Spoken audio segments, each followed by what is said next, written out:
Started today with fertilizing transplants. We get this organic fertilizer that's made from sugar beets. It smells a little like molasses, but it's quite effective. And around the corner in the main greenhouse, Riberiano is harvesting beefsteak tomatoes. The harvesting height is just perfect. We've picked the bottom ones and the top ones are still ripening. Then it's down the hill to check on Brian as he's getting this block ready to seed later this afternoon. Checking broccoli and cauliflower, and it is definitely suffering from lack of moisture. Trouble is, because of the Swede midge, I had to grow it in a field way out by itself in the woods, and I have no way of irrigating it here. So we'll just have to see what happens. The heads are forming, so we'll get something, it looks like, which is a plus. Last year we had lots of rain, but I had to cover it for the bugs and it rotted underneath. So it seems that the fall crops especially are a gamble. They're really great when they work, but you never know. So there's a broccoli head forming. I just hope they gain any size. You can see the yellow lower leaves. Things just look a little bit stressed from lack of water. And my word, the kohlrabi has grown since the last time I was here. This is incredible. Wowzers. I think these are really cool. Look at that. If you remember, a little over a week ago, I was at another farm in northern New Brunswick. I was looking at their carrots, and I was like, yeesh, their carrots are ahead of ours. I hope ours make it, especially with the dry. But they're coming along. It's surprising. I've pulled a couple up. Those are almost perfect for eating. They'll grow more, and that'll be great because these are some of the biggest, but it's a good sign. There's one of the carrot blocks. Looking nice. And when you dig, even though we've had very little water, there's still a little moisture in the ground. It's quite amazing. A large part of the reason that there's still moisture in the ground here has to do with the high organic matter and the way we farm. So because of the organic fertilizers and the way we look after the soil when we cultivate, the soil's able to retain a lot more moisture. So this is a bed of late radish, and we've started irrigation. We're limited in the amount of water we have. We're pulling from a well, and this is the most efficient way of getting water uniformly down the bed. My truck is my farm first responder vehicle, and one of the important things that I carry with me is this. There's a lot of repair stuff in there.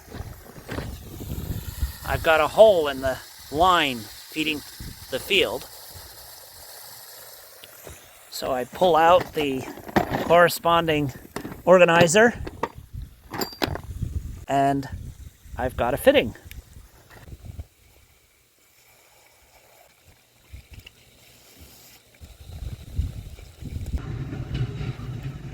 Well, it's not perfect.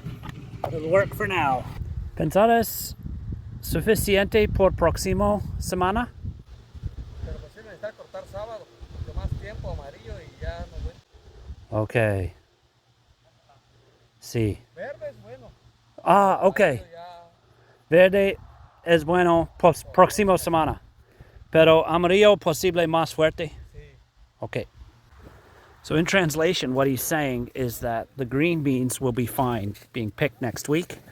The problem with the yellow beans is they'll be too big. So he's saying we should pick them Saturday. It's the last planting, and there's lots and lots of beans here.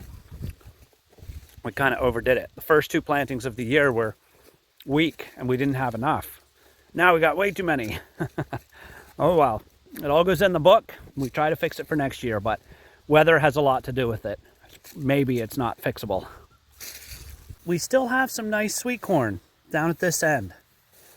So we'll have a little bit next week, but next week will definitely be the last. And Brian is seeding fall rye. I'm riding the back of the seeder as Brian seeds, just to check and make sure everything's working well. First comes the leveling bar on the front of the tractor to get the soil level. Then following the tractor is the seed drill, which is putting the rye seed in the ground. And that is followed by the roller, which presses the soil down around the seed so that we can get maximum benefit from what little bit of water is in the ground. The Brussels sprouts, you can see the little sprouts growing up the stem. And as you get nearer the top, they're smaller and smaller. So what we do, we take the top out. And that will help the ones at the top grow bigger. It'll help the plant put the energy into the sprouts instead of growing taller. We have a lot here and they look nice this year. I'm really looking forward to having some good Brussels sprouts. I'm amazed at how fast the beans dry down and the leaves fall off. So this is what they look like. So when I push on that, hear that crack? That just snapped open in my hand. I'm going to do the bite test. That's hard. I can't press through it. I would say next week we want to plan on having the combine in here. Trouble is, the broken part for the combine was shipped out of California yesterday or the day before. So maybe we'll be able to pick it up Monday or Tuesday. I'm hoping. I'm checking the grain corn.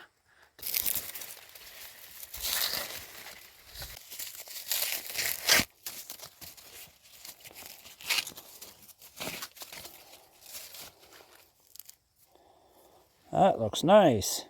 You see all these kernels are dented. That's normal. Yeah, a little more maturing to do. They're looking good. And my bird of the day is a white-throated sparrow. There are a lot around the fields this time of year.